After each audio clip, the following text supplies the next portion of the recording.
the coalition win the election later this year, then Senator Jacinta Price has been charged with slashing government waste.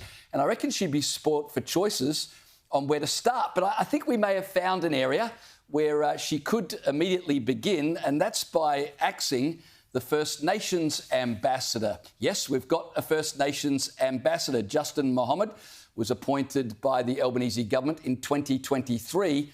His initial brief was to engage regional partners in voice, treaty and truth, which is kind of curious because I'm not sure what our partners in the Pacific have to do with the Indigenous voice to Parliament here. But of course, when that failed at the referendum, his job was redefined to help counteract China's influence in the Pacific. And I'd be fascinated to hear what Justin Mohamed has done to frustrate Xi Jinping's ambitions. He did smoking ceremonies, did a lot of smoking ceremonies. They said, that's it, get rid of China. Maybe that was it. He's also been charged, get this, with helping to develop a First Nations foreign policy. And I can't wait to hear what our First Nations ambassador has to say about Trump's 25% tariffs on aluminium and steel. Penny Wong says he's opened up new channels of exports for Australia. And what are they? No, she didn't say what they are. Oh, it was just a general sort of vague new exports. Point of praise. It's a role that clearly has been created out of thin air. Speaking of air, the First Nations ambassador seems to spend quite a bit of time in it. In fact, the only people really happy with his role, I would say, is probably Qantas. Taxpayers have been spending $12,800 a month in the last half of 2024 paying for our First Nation ambassadors' international travel, hotels and meals. You can see there on the screen, no shortage of trips over the second half of last year to Geneva, to Vanuatu, to San Francisco, to Dubai, to Kansas City and Washington, to New York, to Paris, to Honolulu.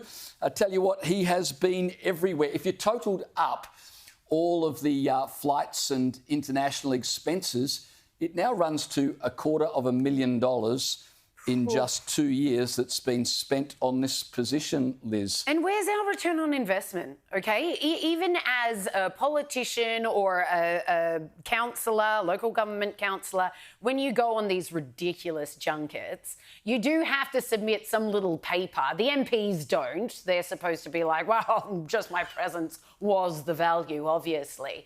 But the local councillors, they have to submit a paper just saying, look, this was what I got out of it, and hence the return on the investment the ratepayers have spent this money sending me over there. We see nothing. We see absolutely nothing. And also, because we're talking about the world's only First Nations people ambassador, I imagine that when he rocks up at these events, they're as flummoxed what this guy's good for as we are. You'd just be like, who is this bloke? Learn his title and still be like, OK, so what do you do? What are you good for? Why would I even strike up a conversation with you? What are we going to get done? It's extremely ridiculous. We love doing these things, particularly the Albanese government loves doing these things that are world firsts.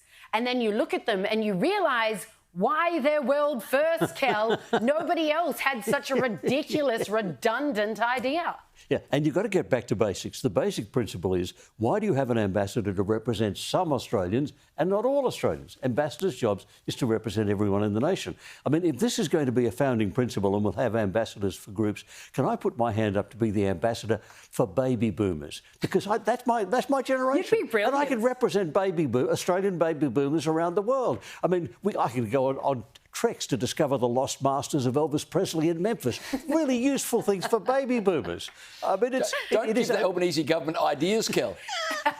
It is a fundamentally absurd idea that you have any ambassador representing some Australians and not other Australians. Jacinta Price has said she will abolish it when she becomes the Minister for Indigenous Affairs. We look forward to that, and that's just another reason to vote for the coalition in the coming election. It's coming soon. You'll have your chance. Hear, hear. Something else we're looking for.